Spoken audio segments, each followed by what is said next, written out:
Hello students, क्या हाल चाल है आप लोगों के। और उम्मीद कर रहा हूं कि आप एकदम बढ़िया होंगे और मज़े कर रहे होंगे। तो तहलका सीरीज़ में आज तीसरा सेशन हम लोग करने जा रहे हैं। पिछले 2 सेशंस को आपने बहुत प्यार दिया है। आज तीसरे सेशन में हम लोग 12th mathematics book 1 chapter number 1 to 6 के हाईली एक्सपेक्टेड एमसीक्यूज और एजर्शन रीजन क्वेश्चंस करने वाले हैं। मुझे उम्मीद है हर क्वेश्चन आपको बहुत ही प्यारा लगेगा, क्योंकि हर क्वेश्चन कहीं ना कहीं एक कंसेप्चुअल क्वेश्चन है, डायरेक्टली एनसीईआरटी में मौजूद नहीं है। बोर्ड्स में आने के उसके पूरे पूरे चांसेस भी हैं, राइट। तो सेशन को स्टार्ट करने जा रहे हैं, लेकिन उससे पहले एक छोटा सा सवाल मैं आपसे पूछना चाहता हूँ कि क्या आपको आइडिया है कि पिछले साल बोर्ड्स में 90% या उससे ऊपर कितने प्रतिशत बच्चों ने स्कोर किया है।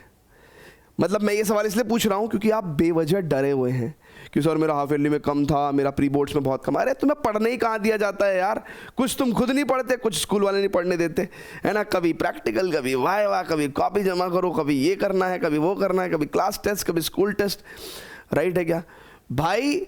आप कि जो कम मार्क्स आए हैं प्री बोर्ड्स में या फिर हाफ ईयरली में, वो फॉर्मेट कुछ इस तरीके का है कि आप पढ़ नहीं पाए हैं। लेकिन अब आपके सामने पूरा का पूरा खतरनाक टाइम है जिसमें आपके पास पूरा पढ़ने के लिए टाइम अवेलेबल है, राइट। और मैं आपको बताता हूं कि बहुत सारे बच्चे एंड मोमेंट में ही गेम पलट के रख देते हैं। उसका एक जीता जागता उदाहरण आपको दे रहा हूं कि पिछले साल का ये डेटा है जो सीबीएसई ने रिलीज किया। Total number of candidates who scored 90% and above and 95% and above in 2025 full subjects. तो 1,11,544 बच्चे ऐसे थे जिन्होंने 90% और उससे ऊपर स्कोर किया है, राइट है क्या। और लगभग 25,000 बच्चे ऐसे थे जिन्होंने 95% एंड अबव स्कोर किया है। क्या आप इतने गधे हो कि इन 1,11,544 में नहीं आ पाओगे? आप गधे नहीं हो, आपकी सोच गधे जैसी हो गई है, क्योंकि आप कहीं ना कहीं गिव अप करने की सिचुएशन में हमेशा रहते हो। भाई 90% से अबव अगर 1,11,544 बच्चे ला सकते हैं तो आप भी ला सकते हो। बस हल्की सी थोड़ी सी राइट डायरेक्शन में मेहनत करने की नीड है, राइट है क्या। और आपको मैं बता दूं कि 12th मैथमेटिक्स में तो 90+ लाने से आपको कोई रोक ही नहीं सकता। अगर आप एक छोटा सा फैसला ले लें RMBB में एनरोल करने का, क्योंकि RMBB को मैंने बड़ी मेहनत से बनाया है और उस डायरेक्शन में बनाया है कि कम से कम समय में एक बच्चा अगर 90+ ला सकता है तो सिर्फ RMBB की बदौलत, क्योंकि RMBB है 90+ का बेस्ट शॉर्टकट, जिसमें किसी भी चैप्टर को आप मिनिमम टाइम देके उसके MCQs, PYQs के स्टडी जो most important and most expected वाले हैं वो सब कवर कर सकते हो। और अभी तो RMBB पे हमने फर्दर प्राइस ड्रॉप किया है और अभी आप 677 यानी कि जस्ट बुक की प्राइस पे आप एनरोल कर सकते हो, राइट है क्या। और आपको इवन कुछ भी अदर चीज़ें करने की ज़रूरत नहीं है, कोई किताब लेने की ज़रूरत नहीं है, किसी किताब से कोई भी एक क्वेश्चन करने की ज़रूरत नहीं है, सिर्फ RMBB और 90+, राइट है। तो कोई क्वेरी होगी तो आप इस नंबर पे हमसे बात भी कर सकते हैं और लिंक आपको डिस्क्रिप्शन में मिल जाएगा, ठीक है। तो आइए जरा सेशन को तहलका most important MCQs and assertion reason का सेशन स्टार्ट करते हैं। देखिए समय बहुत ज़्यादा लग जाता है, तो इसलिए सेशन को हमें एक छोटी लेंथ में ही रखना होता है बच्चों को मतलब सेटिस्फाइड रखने के लिए, क्योंकि बहुत लंबे लंबे सेशंस बच्चे पसंद नहीं कर पाते। तो यहाँ पे मैं कुछ बहुत अच्छे मोस्ट एक्सपेक्टेड MCQs कराने जा रहा हूँ, बट उसके अलावा भी बहुत सारे most expected MCQs and assertion reason questions अभी भी बचते हैं जो आप RMBB से कंप्लीट कर सकते हैं। तो आइए स्टार्ट करते हैं सेशन को इसी के साथ। चलिए अगेन 2025 में ये सवाल पूछा गया है, वो कह रहा है कि फंक्शन है फ्रॉम N to W, यानी कि N represent natural number, W represent whole number.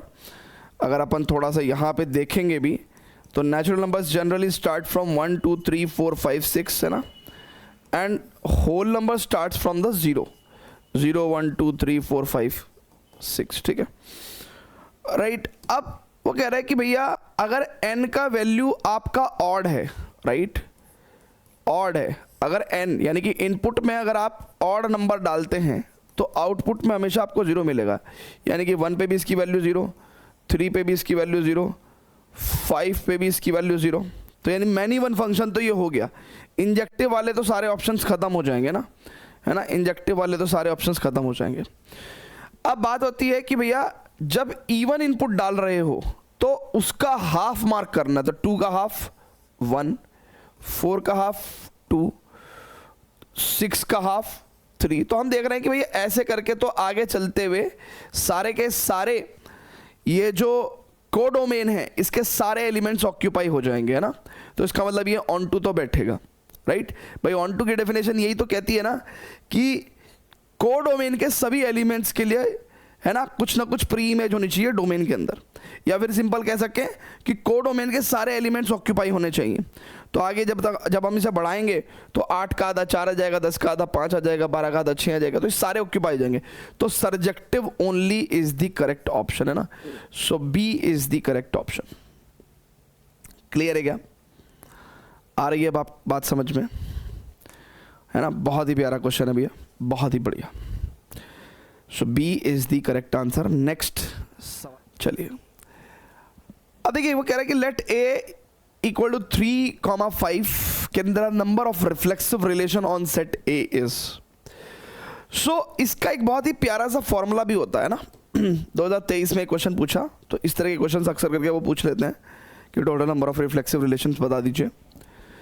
सो जैसे अगर किसी भी सेट में मान लो number of elements in set A is x है, लेट किसी भी सेट में अगर x एलिमेंट है तो इसके हम लोग रिफ्लेक्सिव रिलेशंस कैलकुलेट कर सकते हैं, total number of reflexive relation. हालांकि या तो रिफ्लेक्सिव रिलेशंस बना लो या तो बना के देख लो कि भैया 3 3 5 5 3 5 3 3 5 5 5 3 3 3 5 5 ओनली 3 3 5 5 3 5 5 3, है ना। ऐसे भी कैलकुलेट कर सकते हो आप।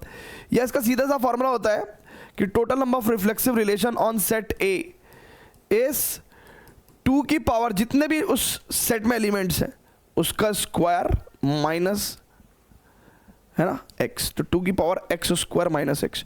तो यहां पे इस सेट में बेसिकली 2 एलिमेंट है, तो total number of reflexive relation कितने बैठेंगे भैया? इट इज 2 की पावर 2 स्क्वायर माइनस 2, यानी कि 2 की पावर 4 माइनस 2, यानी कि 2 का स्क्वायर यानी कि 4 will be the correct answer, है ना। It's a beautiful question. ठीक है भैया, आया समझ में? आपको मजा आ रहा है क्या?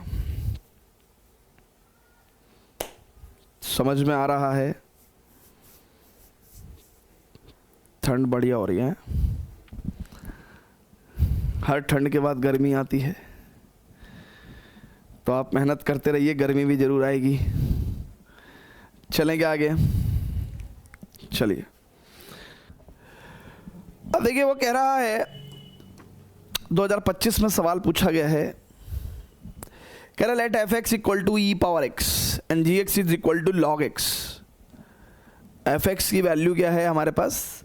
ई पावर एक्स है और जी एक्स लॉग एक्स है। कह रहा एफ प्लस जी एक्स हो जाएगा E X power S log X, है ना। तो बिल्कुल सही बात है भैया। एजर्शन के पॉइंट्स देखते हैं। कह रहा है एफ एक्स हमारे पास ई पावर एक्स है एंड जी एक्स जो है हमारे पास लॉग एक्स है। और अगर हम लोग f प्लस जी एक्स बनाना चाहें, राइट, तो इसका मतलब e पावर x प्लस लॉग x हो जाएगा। ठीक है, is it clear to everyone? है ना। कह रहा कि एजर्शन में वो बोल रहा है कि then f plus g x has domain f plus where the domain of f plus g is R, है ना।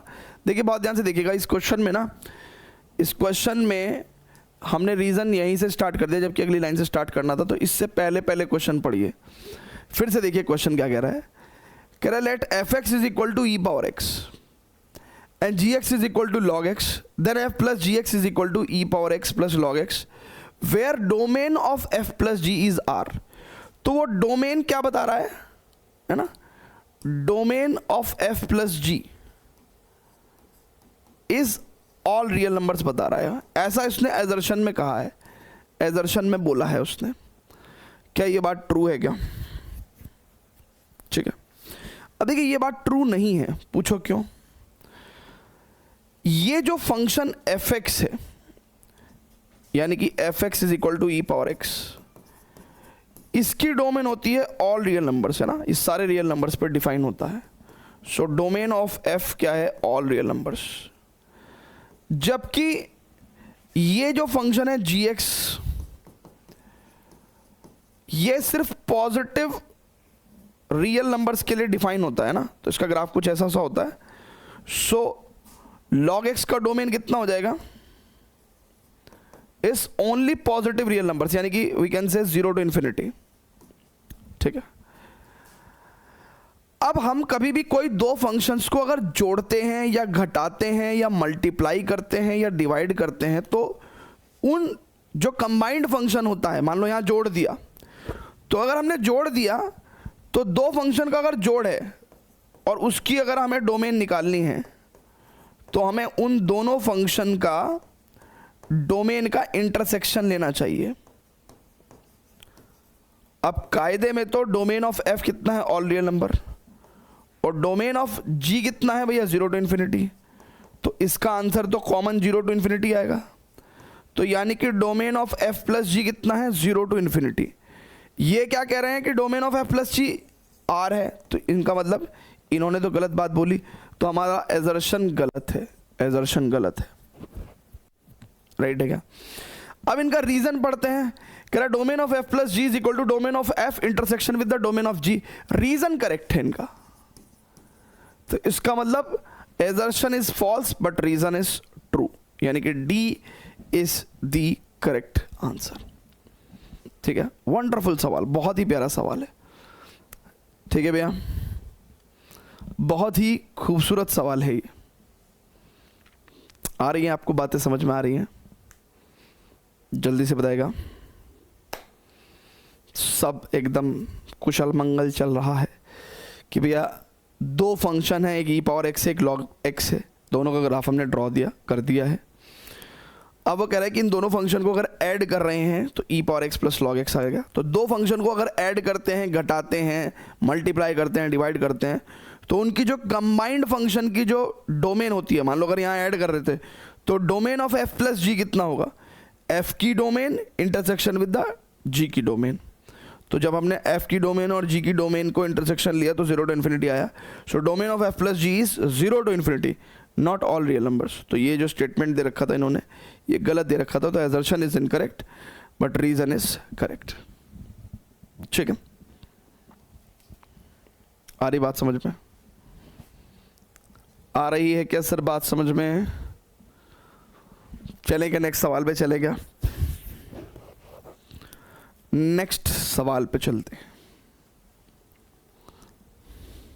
तो बहुत बढ़िया क्वेश्चन पूछा गया है सीबीएसई 2025 में, है ना.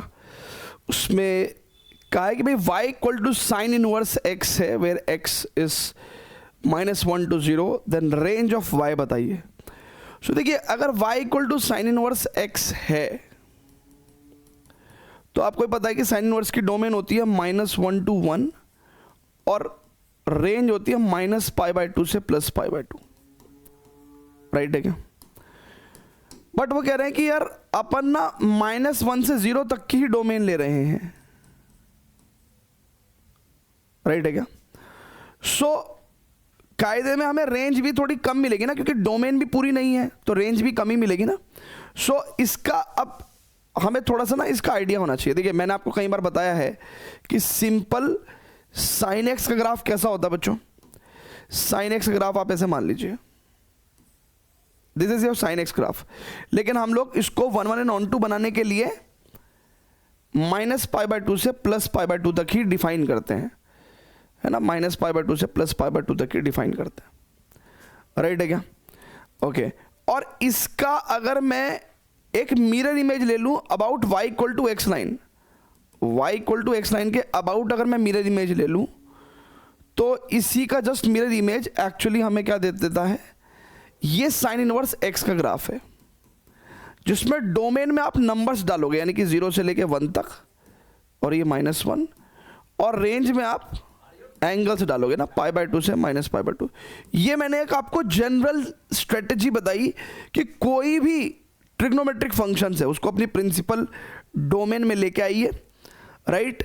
और उसी का y equal to x line के अबाउट, ये जो y equal to x line है, इसी के अबाउट उसकी मिरर इमेज बना दीजिए, है ना. जैसे ये ग्राफ एक्चुअली में साइन एक्स का था, राइट. तो मैंने क्या करा, उसको प्रिंसिपल जो -π/2 से +π/2 में काट के और उसी की मिरर इमेज बना ली तो मेरे को इनवर्स का ग्राफ का फंक्शन मिल गया, और इनवर्स में डोमेन में नंबर्स और रेंज में एंगल्स होते हैं, ठीक है। सो अगर मेरे को ये ग्राफ का आइडिया होता तो मैं बता देता हूं आपको कि यार -1 to 0 का मतलब क्या है, कि इस ग्राफ में इसका मतलब मेरे को ये वाला पोर्शन नहीं मिलने वाला है।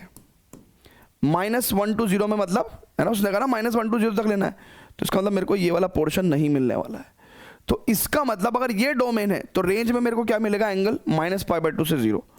सो -π/2 से 0 है ना। This is one of the way to solve this question.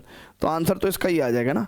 बाकी देखिए, अगर मान लो आपने इसे अपने तरीके से किया होगा, ठीक है ना, और डिफरेंट तरीके से है ना, लोग बस आंसर निकालने की कोशिश करते हैं कि भाई कुछ लोगों ने ऐसे भी बताया होगा ये कि अरे यार ये इतना लंबा तामझाम छोड़ो ना यार, -1 से 1 तक के फंक्शन डिफाइंड है और इसमें रेंज आती है -π/2 से +π/2, राइट।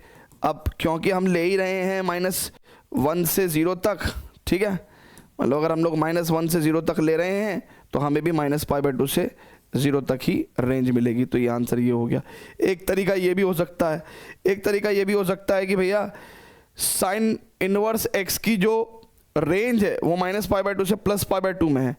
यानी कि अगर मैं आपको बात करूं कि साइन की वैल्यू नेगेटिव कहाँ होती है, वो यहाँ होती है, तो डेफिनेटली मुझे -π/2 से 0 तक ही आपको रेंज भी मिलेगी। बताने को कोई किसी भी तरीके से बता सकता है, बट जो करेक्ट एक्सप्लेनेशन है वो ये है कि भैया आप इसको प्रॉपरली ग्राफ से ही सॉल्व करो तो ज़्यादा बेटर रहेगा, ठीक है। सो वंडरफुल क्वेश्चन, ठीक है। इट्स अ कंसेप्चुअल क्वेश्चन, इसी को थोड़ा सा रिवॉल्व किया जा सकता है, थोड़ा कॉस इनवर्स एक्स में थोड़ा सा क्या नाम जो है उनकी भी डोमेन काटी जा सकती है ना, तो उस हिसाब से क्वेश्चन आपसे पूछा जा सकता है। Wonderful question. So B is the correct option. आ रहा है आपको समझ में भैया? वंडरफुल, बहुत बढ़िया। अब स्टूडेंट्स नेक्स्ट कह रहा the following graph is a combination of 2023 में सवाल पूछा, कह रहा किसका कॉम्बिनेशन है। अब देखो वही जो चीज़ हमने आपको बताई थी वही चीज़ दे रखी है। पहली बात तो इस ग्राफ को आइडेंटिफाई करो आप, ये साइन एक्स का ग्राफ है, right, this is sine x का ग्राफ, और ये y = x लाइन दे रखी है आपको, है ना, y = x लाइन दे रखी है।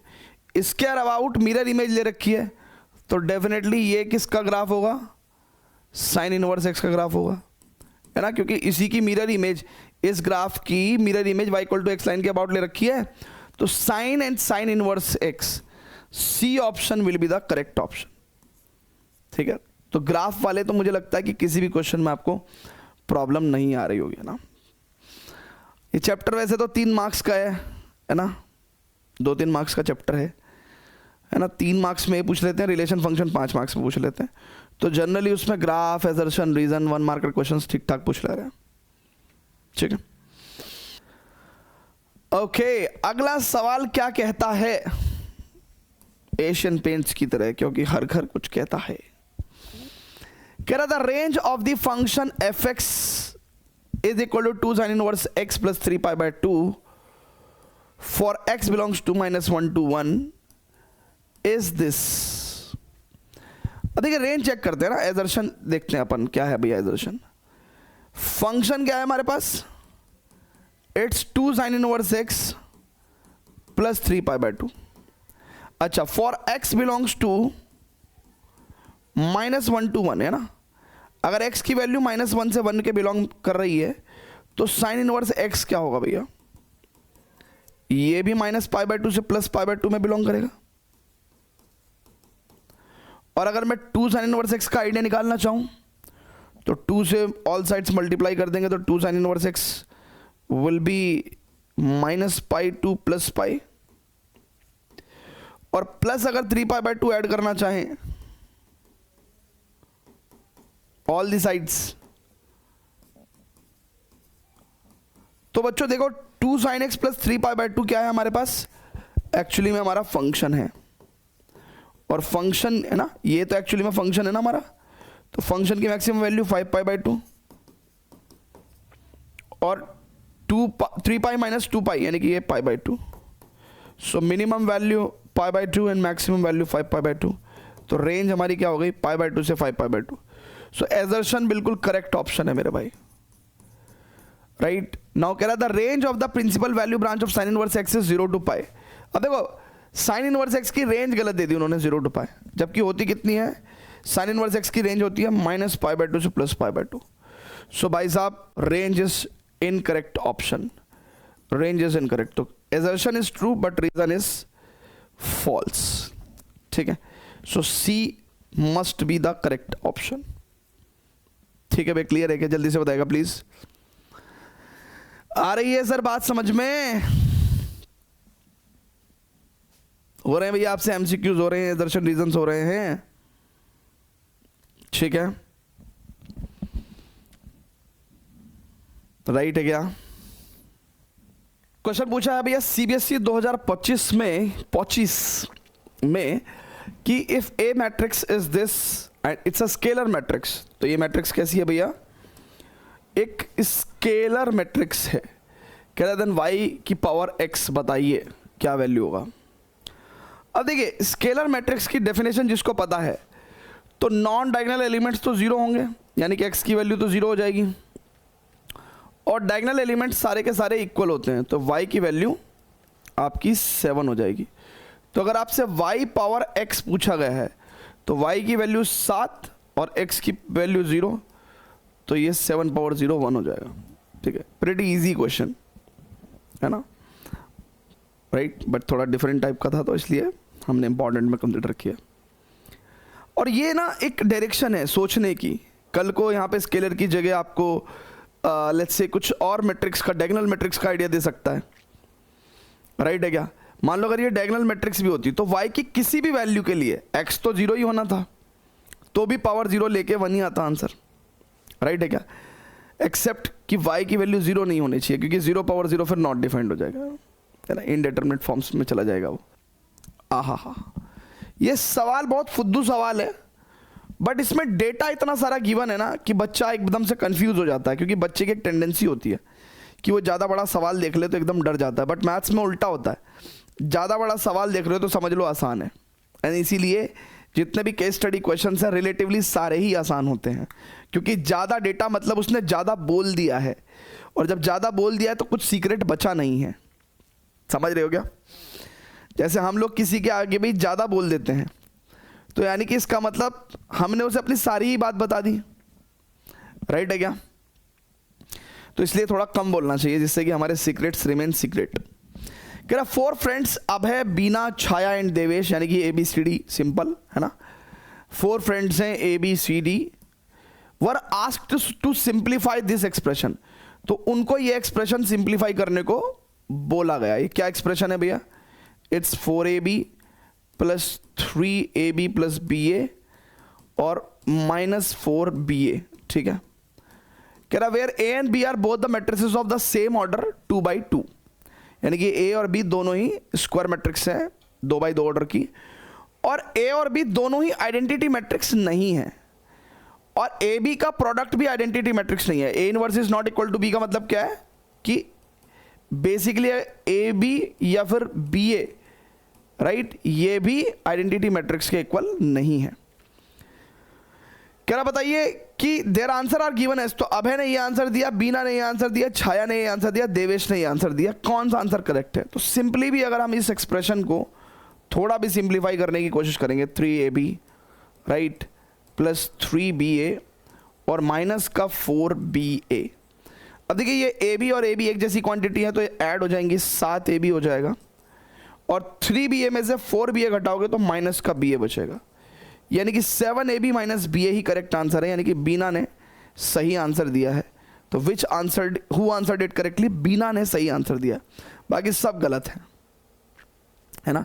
तो इस क्वेश्चन में कुछ था थोड़ी, मल्टीप्लिकेशन करके सिर्फ आंसर करना है, मतलब 5वीं क्लास का बच्चा भी पॉसिबली इस क्वेश्चन को सॉल्व कर सकता है, बट थोड़ा सा कॉम्प्लिकेट करके रिप्रेजेंट किया गया, कॉम्प्लिकेटेड रिप्रेजेंटेशन, ठीक है।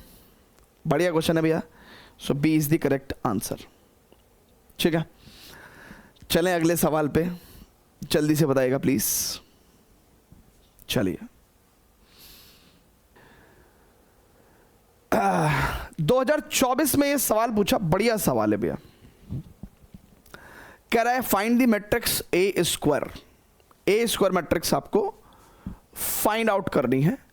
कह रहा है ए मैट्रिक्स के बारे में उन्होंने रूल दिया है कि ए मैट्रिक्स एक्चुअली एक 2x2 मैट्रिक्स है, और ए आई जे, ये कंस्ट्रक्शन ऑफ मैट्रिक्स का क्वेश्चन है, ए आई जे के बारे में उन्होंने क्या रूल बताया कि मैक्सिमम ऑफ आई जे में से मिनिमम ऑफ आई जे घटाना है, और ऐसे आपको ए आई जे मिलेगा। ठीक है गाइस, ये रूल दिया हुआ है। सबसे पहले तो ए मैट्रिक्स जो है वो एक 2x2 मैट्रिक्स है, तो यानी कि A11, A12, A21 and A22, यही होगा भैया 2x2 मैट्रिक्स। अब A11 की अगर मैं बात करूं, लेट्स से मैं A12 निकालता हूं पहले, है ना, 12 निकालता हूं, तो कह रहा है कि 12 में से जो मैक्सिमम है उसमें से 12 में से जो मिनिमम है उसे घटाना है, तो यानी कि 12 में से मैक्सिमम 2 है और 12 में से मिनिमम 1 है, तो 2 में से गया 1। यानी कि यहां से हमें एक बात पता चल गई है कि यार किसी भी एलिमेंट को निकालने के लिए हम उसके मैक्सिमम में से मिनिमम को घटा रहे हैं। तो इसका मतलब ए मैट्रिक्स क्या आ जाएगा हमारे पास, 2 - 1, यहाँ 1 आ जाएगा। यहाँ पे तो मैक्सिमम और मिनिमम इक्वल है, तो 1 - 1 0, मैक्सिमम माइनस मिनिमम यानी कि 1, और मैक्सिमम माइनस मिनिमम यहाँ पे 0 ही हो जाएगा। तो ये ए मैट्रिक्स है, राइट है क्या। कुछ बच्चे 0 1 1 0 यानी कि बी ऑप्शन भी करेक्ट कर सकते हैं, लेकिन अभी उसने ए स्क्वायर पूछा है आपसे, राइट है क्या। तो ए स्क्वायर कैसे आएगा सर, तो फाइनली ए स्क्वायर निकालने के लिए 0 1 1 0 की मल्टीप्लिकेशन 0 1 1 0 से ही करनी पड़ेगी। मतलब फर्स्ट रो फर्स्ट कॉलम, तो 0 की 0 से मल्टीप्लाई, 1 की 1 से 1, first row second column 0, second row first column 0, second row second column 1, so 1 0 0 1, so a square will be 1 0 0 1. C is the correct option. Clear है क्या? C is the correct option. Awesome. Very good बच्चों। तो देखिए इन्होंने भी, जो किताब वालों ने भी आंसर गलत ही दे रखा है ना, बी दे रखा है, B will not be an answer, क्योंकि वो ए का आंसर दे रहे हैं, जबकि हमें तो ए स्क्वायर चाहिए। ठीक है ना, किताब भी तो हम जैसे इंसानी सॉल्यूशन लिखते हैं, क्योंकि सीबीएसई थोड़ी अपने जो है सॉल्यूशन रिलीज़ करती है पेपर के लिए, मार्क सैम्पल पेपर के लिए रिलीज़ कर देती है। क्या रहा, एनीवेज आगे चलते हैं। अब वो कह रहा है कि if A is a skew symmetric matrix then the value of 2a - b + c। 2024 में ये सवाल पूछा है।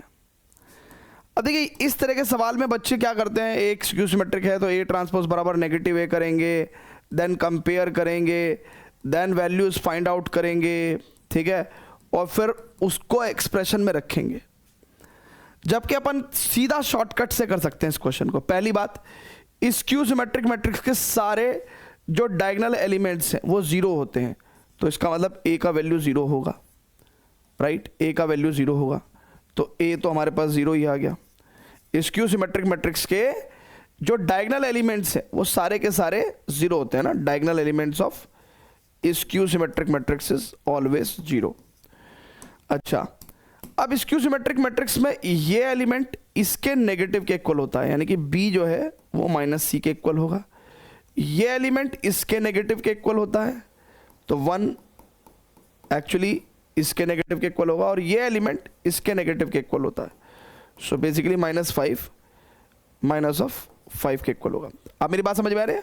मैं कहना चाह रहा हूं, फिर से देखिएगा, स्क्यू सिमेट्रिक मैट्रिक्स में डायगोनल एलिमेंट सारे के सारे क्या होते हैं, 0 होते हैं, ठीक है, तो a 0 हो गया। और ये एलिमेंट और ये एलिमेंट इक्वल एंड अपोजिट, क्या बोला मैंने, इक्वल एंड अपोजिट होते हैं, यानी कि दोनों इक्वल होंगे लेकिन अपोजिट होंगे, एक प्लस का होगा और एक माइनस का होगा, तो इक्वल एंड अपोजिट। ये वाले और ये वाले भी इक्वल एंड अपोजिट होंगे, दिख भी रहा है, एक 1 है एक -1 है, और ये वाला भी इक्वल एंड अपोजिट होता है, तो ये 5 है और ये -5 है। तो अब यहां से हम देखेंगे तो b की वैल्यू -c के इक्वल हो जाएगी, ठीक है, राइट है क्या।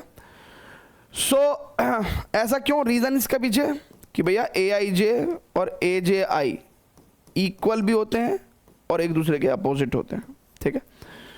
तो b + c की वैल्यू 0 हो जाएगी, तो a आपका 0, बी प्लस सी जीरो, तो zero minus zero zero, so A answer आ गया। तो ये मैं आपको समझा रहा हूं तो इसलिए मैंने इतना टाइम लिया। कोई बच्चा कहेगा इससे अच्छा तो हम A transpose equal to negative ऐसे कर लेते, लेकिन अगर आपने कॉन्सेप्ट समझ लिया एक बार तो ऐसे कितने भी क्वेश्चंस आप ऐसे चुटकियों में सॉल्व कर सकते हो।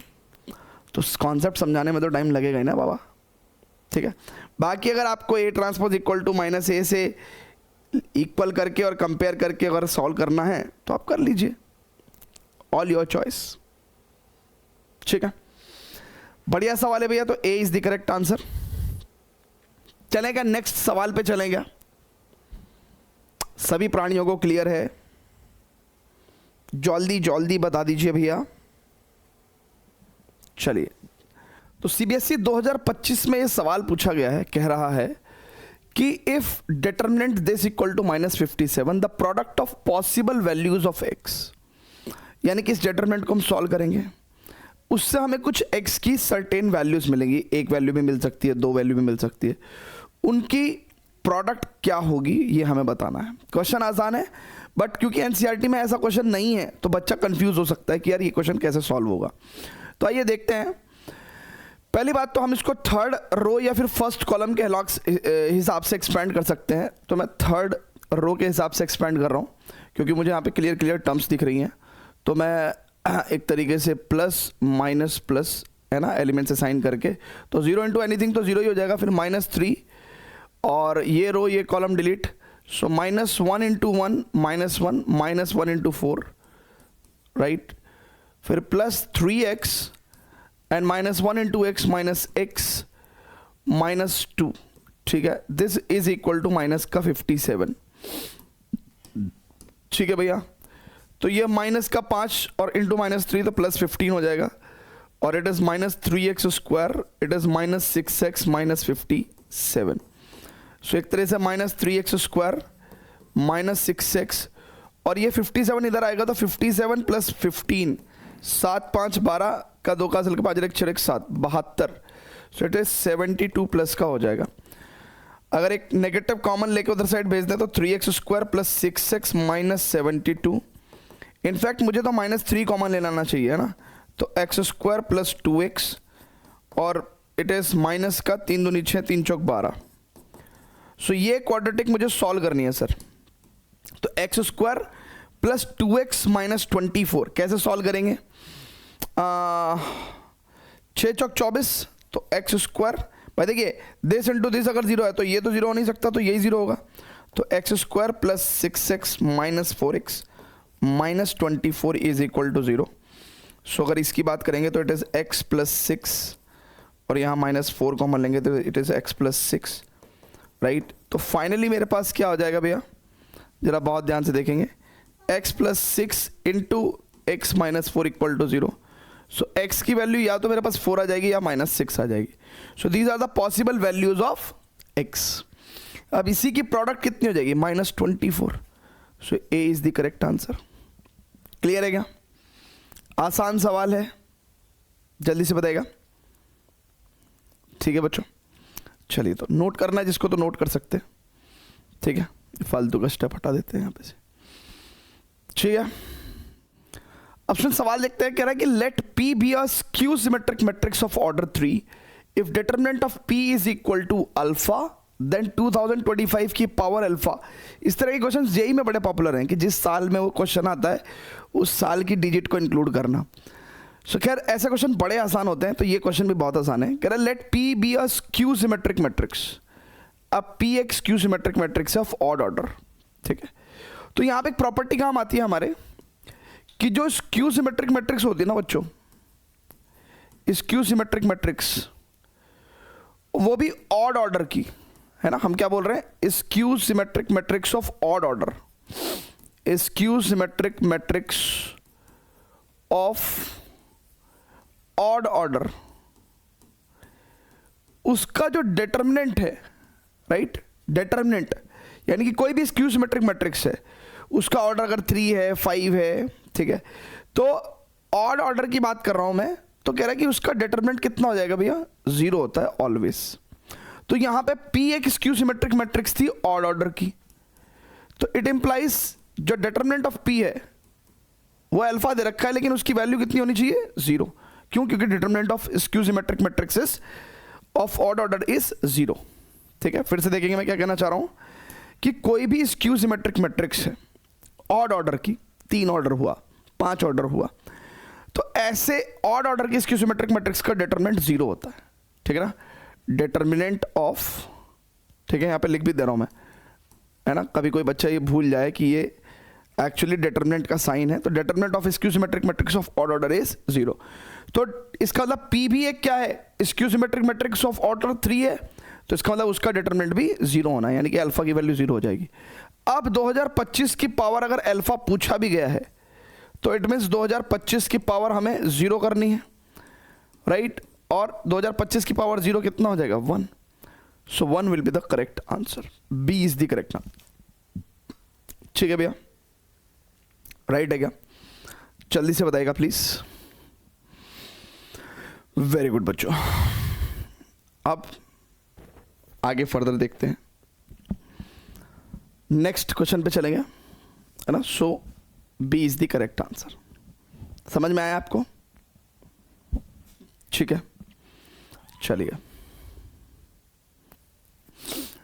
अब 2025 में ये सवाल पूछा गया है, कह रहा है कि A and B are the 2 square matrices of order 3। So A 3/3 order का है और B भी 3/3 ऑर्डर का है, सच दैट डिटरमिनेंट A का वैल्यू 3 दे रखा है, डिटरमिनेंट B का वैल्यू -4 दे रखा है, हमसे डिटरमिनेंट ऑफ -6AB पूछ रखा है। तो देखिए बच्चों बहुत ध्यान से, डिटरमिनेंट ऑफ -6AB, सबसे पहले तो -6 बाहर आएगा, तो -6 की पावर कितनी आएगी, 3, क्योंकि A और B दोनों ही 3 और 3 के ऑर्डर के हैं, तो AB का प्रोडक्ट भी 3/3 ऑर्डर का होगा। ठीक है ना, ये जो प्रोडक्ट है ये भी 3/3 ऑर्डर का ही होगा। सो -6 बाहर आएगा तो -6 की पावर 3 डिटरमिनेंट AB आ जाएगा, और इसको मैं 6×36 यानी कि इसको -216 लिख सकता हूँ, और यहाँ पे determinant of A into determinant of B। So it is, we can say minus का 216 into determinant of A is 3 and determinant of B is -4। तो भाई साहब हिसाब लगा लो अब क्या जाने वाला है आपको, 4 तिया 12, तो पॉजिटिव 216 इंटू 4 तिया 12, 12 छिंग 72 का 2 का हासिल को 7, 12 कम 12 और 7 19 का 9 का हासिल को 1, 12 दूनी 24 और 1 25, तो 2592 इसका करेक्ट आंसर आना चाहिए, जो कि 2592 आंसर ही है। बहुत ही प्यारा सवाल पूछा है उन्होंने CBSE 2025 के अंदर। ठीक है, वंडरफुल क्वेश्चन बच्चों, क्लियर है क्या? राइट, चलिए अगले सवाल की तरफ प्रोसीड कर सकते हैं क्या हम लोग, है ना। These are the basic nano questions but good questions, conceptual once.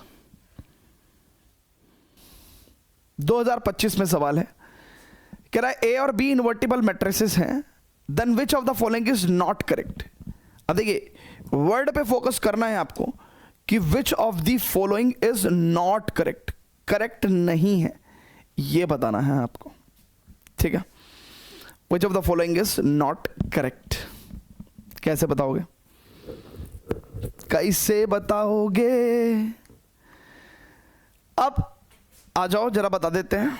सबसे पहले जो करेक्ट है उनको स्पॉट कर लेते हैं, जैसे ए बी का whole inverse equal to B inverse inverse, अभी प्रॉपर्टी बताई, तो ये तो करेक्ट ही है। Adjoint of A is equal to determinant of A into A inverse.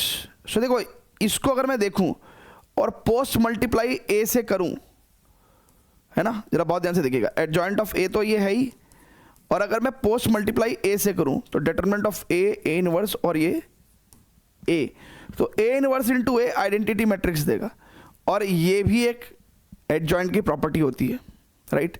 तो ये भी करेक्ट है। Determinant of A inverse equal to 1 upon determinant A, या फिर डिटरमिनेंट ए की पावर -1, तो ये भी करेक्ट है। तो इसका मतलब यही इनकरेक्ट ऑप्शन है, और जो इनकरेक्ट है हमें उसे ही बताना है कि which option is the not correct. ठीक है, क्लियर है क्या भैया, है ना भाई। इस चीज़ को तो देखो ना, डिटरमिनेंट ए इनवर्स का मतलब क्या है, 1 अपॉन डिटरमिनेंट ए, तो ये चीज़ तो हमने अभी आपको बताई ना कि determinant A inverse equal to 1 upon determinant A. Clear है क्या सर? ऑलराइट, चलें आगे। आ रही है आपको बातें समझ में? है जी? एमसीक्यूज हो रहे हैं सर आपसे? चलें आगे, नेक्स्ट सवाल पे चलते हैं।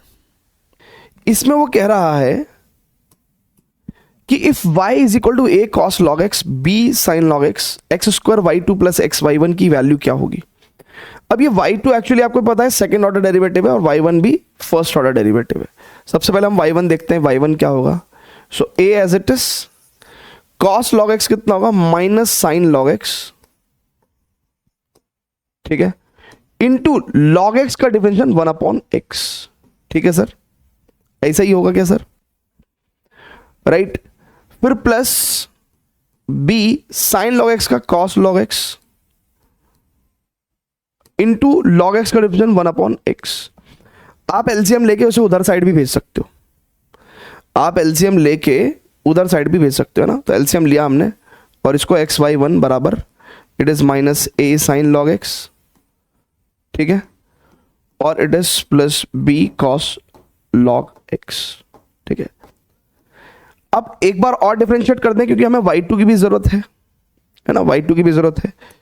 तो एक बार और डिफरेंशिएट करेंगे तो यहां पे प्रोडक्ट ऑफ टू फंक्शन है, तो u dash v plus u v dash y1 का डिफरेंशियल होगा तो y2 हो जाएगा। यहां पे ये a sin log x का cos log x और log x का differential 1/x plus b cos log x कितना हो जाएगा बच्चों?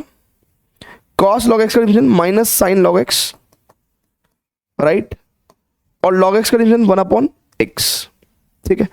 अगेन एलसीएम लेके जब यहां पहुंचेगा मामला तो xy1 plus x square y2, ये आपको एक तरीके से क्या मिल गया है?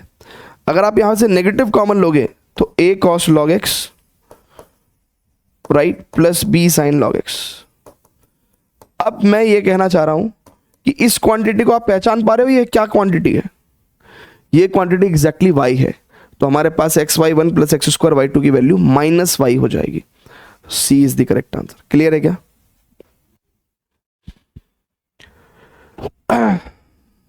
ठीक है, is it clear to everyone? सभी बच्चों को ये क्लियर है question? C is the correct answer. So beautiful question they have asked in CBSE 2025। y log 2x, ये हमने अभी इंस्टाग्राम पे एक रील भी बनाई थी इस क्वेश्चन के ऊपर, है ना। काफ़ी बच्चों ने उसको सपोर्ट किया उस रील को, मतलब काफ़ी लोगों ने व्यूज़ आए हैं उस रील पे। ये बड़ा ही टुच्चू क्वेश्चन है, वेरी टुच्चू क्वेश्चन, इट्स अ वेरी टुच्चू क्वेश्चन। क्या होगा इसका आंसर? कोई बताएगा क्या? इसका कोई आंसर बताएगा क्या? चलिए मैं आपको एक हिंट देता हूं, कहते हैं कि अगर लॉग में ना, मान लो लॉग ई है और बेस में भी ई है तो इसका आंसर 1 हो जाएगा। लॉग मतलब अगर ए है तो बेस में ए होगा तो आंसर 1 हो जाएगा। यानी कि लॉग अगर हाथी है और बेस में भी हाथी हो जाए तो हमेशा ध्यान रखना आंसर 1। तो जो क्वांटिटी यहां है मैं वही क्वांटिटी यहां ला सकता हूं। कैसे? देखिए, अगर आप बहुत ध्यान से देखेंगे तो मैं √2x को 2x की पावर हाफ लिख सकता हूं क्या? और यहां पे 2x हो जाएगा। अच्छा, आपको भी पता है log m पावर n कितना हो जाता है बच्चों? It is half log 2x और बेस 2x रहेगा। मतलब आप मेरी बात समझ रहे हो? हमने यहां पे कौन सी प्रॉपर्टी लगाई? ये पावर को हम लोग यहां ले आए, ठीक है। अब log बेस 2x कितना होगा? ये क्वांटिटी 1 हो जाएगी। तो y की वैल्यू अगर हमारे पास हाफ रहती है तो dy/dx कितना हो जाएगा? कांस्टेंट का डिफरेंशिएशन 0 हो जाएगा। So answer is a. ठीक है, किसने ये इंस्टाग्राम वाली रील पे देखा था मेरे? किस बच्चे ने ये इंस्टाग्राम वाली रील पे देखा था ये question? Very bad question. The function F x is equal to x into modulus x, ठीक है, बताइए continuous and differentiable at x equal to 0, continuous but not differentiable at x equal to 0, differentiable but not continuous at x equal to 0, neither differentiable not continuous at x equal to 0। ये question actual में हम कोई trick से solve नहीं करने वाले, no trick, right क्योंकि मैं आपको बता देता हूं कि जो अलजेब्रा ऑफ डेरिवेटिव है ना उसमें इस तरह का कंफ्यूजन क्रिएट कर रखा है कि मैं आपको ऐसे एक पन्ने तक तो एक पेज के तो मैं लॉज ही लिखवाऊंगा आपको, राइट है क्या। ये जो क्वेश्चन है इसको आप थोड़ा सा दिमाग लगाएंगे, है ना, और आगे से भी सुनो, आगे से भी आप ऐसा कर सकते हैं कि अगर इस तरह का कोई सवाल है, राइट, और आप कंफ्यूज्ड हैं, ठीक है, तो आपको करना क्या है, आप इसे स्प्लिट कर लीजिए। जो x है अगर ये पॉजिटिव है या जीरो है, राइट, x की वैल्यू मान लो पॉजिटिव है या जीरो है, तो मॉडुलस x तो उसको एज इट इज रख देगा। लेकिन अगर यही x नेगेटिव हुआ तो मॉडुलस x क्या करेगा, इसको एक नेगेटिव देके पॉजिटिव बनाने की कोशिश करेगा। सो टेक्निकली ये जो फंक्शन है वो आपके पास कुछ ऐसा आ गया, it is x square for x greater than equal to zero and minus x square for x less than zero, ठीक है। तो गाइस बहुत ध्यान से देखिएगा, अगर मैं इसका ग्राफ भी ड्रॉ कर दूं तो आपको पता है y equal to x square कैसा होता है, x की पॉजिटिव और नेगेटिव वैल्यू के लिए y का पॉजिटिव होना है ना। ऐसे ही तो पैराबोला बनाते हैं हम लोग, तो ये अपवर्ड पैराबोला बन गया है ना, अपवर्ड पैराबोला बन गया, राइट है। लेकिन पॉइंट ये है कि ये सिर्फ x की greater than equal to zero value के लिए है, तो यानी कि ये ग्राफ का ये वाला पार्ट नहीं आएगा, ठीक है। ऐसे ही अगर मैं बोलूं y equal to minus x square, तो x की पॉजिटिव और नेगेटिव वैल्यू के लिए y नेगेटिव होगा, राइट। अब x की पॉजिटिव नेगेटिव वैल्यू के लिए y नेगेटिव होगा, तो ये इधर आ जाएगा। अब आप बहुत ध्यान से देखो, ये सिर्फ x लेस देन जीरो के लिए है, तो ये हटा दिया हमने।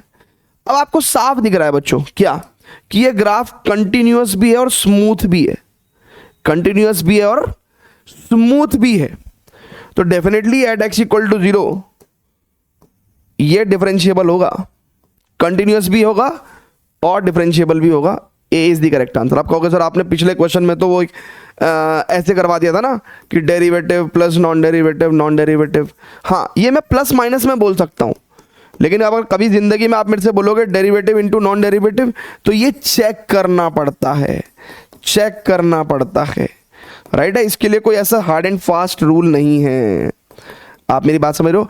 जोड़ घटा में मैं हमेशा बोल सकता हूं, लेकिन मल्टीप्लिकेशन में और डिवीजन में मुझे चेक करना पड़ेगा, राइट है क्या, राइट है क्या।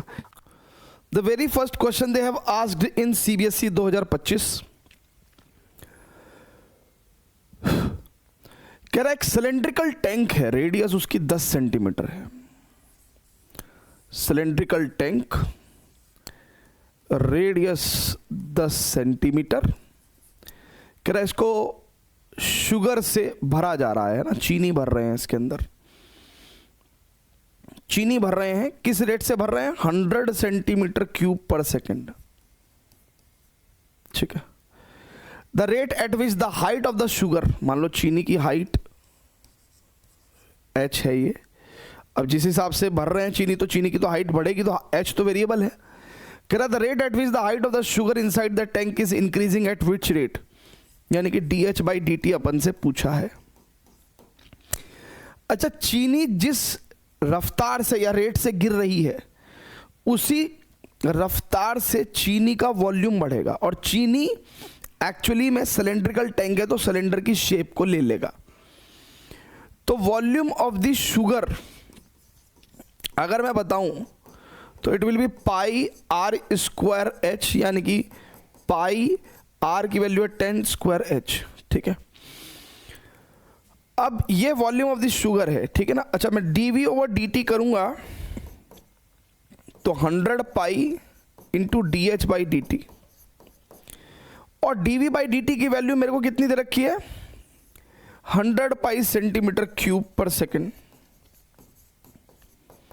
और इधर भी 100 पाई है ना। पर dh बाई dt की वैल्यू मेरे को 100 पाई, ये क्या है बेसिकली, ये मेरे पास dv बाई dt है ना बच्चों, मतलब शुगर का वॉल्यूम इसी रेट से तो बढ़ेगा। तो 100 पाई से 100 पाई गए हो, तो dh बाई dt एक्चुअली में 1 सेंटीमीटर पर सेकंड के हिसाब से आंसर आ जाएगा। इजी क्वेश्चन, ब्यूटीफुल क्वेश्चन, मजेदार question. C is the correct answer.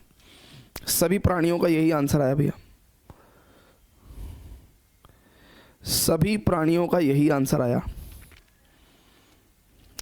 कैसा है क्वेश्चन? आसान है, मॉडरेट है, डिफिकल्ट है, कैसा है? कैसा लगा आपको? इजी, मॉडरेट और डिफिकल्ट? चलिए नेक्स्ट क्वेश्चन पे चलते हैं। कह रहा है the value of lambda so that the function decreases for all real values of x. हमें वैल्यू ऑफ लैम्डा बतानी है जिससे कि ये फंक्शन डिक्रीजिंग फंक्शन हो जाए। तो फंक्शन का डिफरेंशिएशन कर लेते हैं। साइन एक्स का कॉस एक्स हो जाएगा, कॉस एक्स का माइनस साइन एक्स, तो minus minus plus, minus lambda x का डिफरेंशिएशन लैम्डा।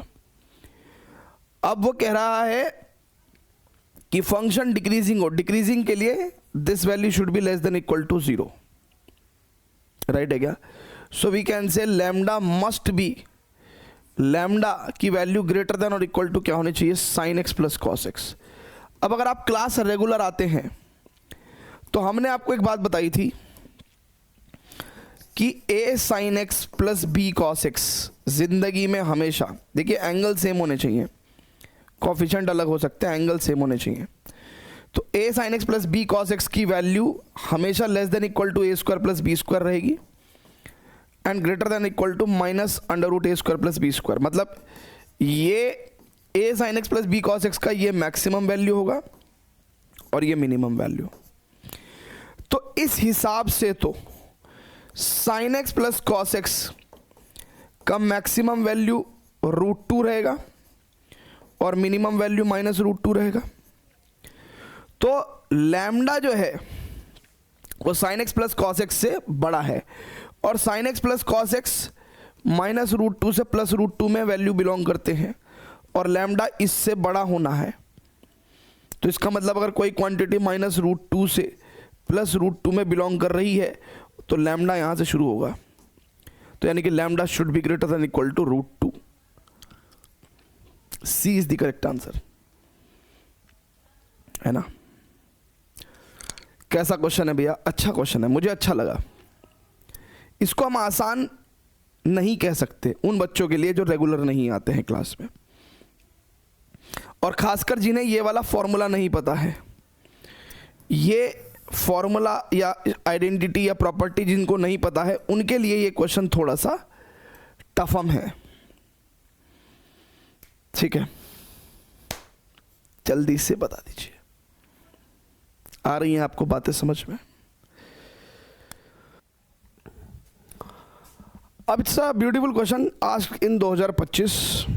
अब जैसे क्लासरूम में जो बच्चे रेगुलर रहते हैं उनको हमने कई बार बताया कि इसका डिफरेंशिएशन याद ही कर लो, d/dx of x power x, क्योंकि वो कह रहा है fx equal to x power x has a critical point. Critical point निकालने के लिए आपको डिफरेंशिएट करना पड़ेगा। तो या तो आप बोथ साइड लॉग लो, अदरवाइज हमें इसका डिफरेंशिएशन पता ही है, x power x 1 plus log x। अब ये डेरिवेटिव है नाउ, ये x पावर x की किसी भी वैल्यू के लिए 0 नहीं हो सकता, है ना? It can never be equal to 0, x power x। तो यही वाली पार्ट 0 हो जाएगी, है ना? यही 0 हो सकता है। सो 1 प्लस अगर log x की वैल्यू 0 हो रही है तो log x का वैल्यू कितना हो रहा है भैया? -1। सो इसका एक्सपोनेंशियल फॉर्म आपको अगर मैंने बताया था तो बेसिकली इसको एक्सपोनेंशियल फॉर्म में कैसे लिखेंगे? इसको एक्सपोनेंशियल फॉर्म में लिखेंगे x equal to e power -1। तो x equal to e power -1 क्या हो जाएगा भैया? अपने पास क्रिटिकल पॉइंट हो जाएगा। B is the correct answer, ठीक है? भाई हो, ये क्या पूछ लिया मेरे भाई? एजर्शन रीजन करें क्या? एजर्शन रीजन 1 नंबर का होता है, खामे खा इतना दिमाग लगाना पड़ता है इसमें। सीबीएसई सैंपल पेपर 2023 में ये सवाल पूछा गया सर, ठीक है? Let fx be a polynomial function of degree 6। हो, fx एक पॉलिनोमियल फंक्शन है डिग्री 6 का, सच डेट फंक्शन का डेरिवेटिव ये आ गया। चलिए बहुत बढ़िया बात है। देन एजर्शन बोल रहा है, कह रहा है fx has a minimum at x equal to 1। तो उसके लिए ना हमें, जब हम क्रिटिकल पॉइंट निकालेंगे, राइट, तो क्रिटिकल पॉइंट कैसे निकालेगा? इस डेरिवेटिव को इक्वल टू 0 पुट करके हमारे पास x इज इक्वल टू 1 और 3 क्रिटिकल पॉइंट आ गए। अब अगर मैं नंबर लाइन में ना बच्चों, ये 1 है और ये 3 है, कहने लगा सर इंक्रीजिंग डिक्रीजिंग थोड़ी चेक करना है, मिनिमम चेक करना है। यही तो लोचा है बेटा। हमने तेरे को एक बात बताई थी कि जिस तरीके से फर्स्ट डेरिवेटिव टेस्ट होता है उसी तरीके से एग्जैक्टली इंक्रीजिंग डिक्रीजिंग भी चेक करते हैं। तो हम लोग इंक्रीजिंग डिक्रीजिंग वाले तरीके से कर रहे हैं, लेकिन निकाल मिनिमम ही रहे हैं। अब देखिएगा बहुत ध्यान से, मान लो यहाँ 0 है वैल्यू, ये वैल्यू लेट्स से 2 ले लूँ और ये वैल्यू 4 ले लूँ। अब फंक्शन के डेरिवेटिव का साइन चेक करता हूँ। तो 0 पे इसकी वैल्यू हो जाएगी -1 का क्यूब नेगेटिव और -3 का स्क्वायर पॉजिटिव, है ना, ये नेगेटिव ये पॉजिटिव, तो ओवरऑल नेगेटिव हो जाएगा। 2 पे अगर मैं बात करता हूँ तो ये पॉजिटिव और ये भी पॉजिटिव, राइट है क्या। तो नेगेटिव से पॉजिटिव में चेंज हो रहा है, तो इसका मतलब यहाँ पे मिनिमा रहेगा, ठीक है। सो यानी कि x इक्वल टू 1 पे मिनिमम है क्या? यस, बिल्कुल करेक्ट आंसर है, एजर्शन इज करेक्ट। रीजन वो क्या कह रहा है कि a कह रहा है कि a माइनस एच टू ए, यानी कि अगर ये a है तो यहाँ पे a माइनस एच होगा। कह रहा है इस पीरियड में डेरिवेटिव नेगेटिव है और a से a प्लस एच के बीच में डेरिवेटिव पॉजिटिव है, इस वजह से, है ना, कह रहा है then function has minimum at x equal to a, है ना। तो इसका मतलब रीजन भी बिल्कुल करेक्ट एक्सप्लेनेशन है एजर्शन का। तो both assertion and reason are true and reason is the correct explanation of the assertion.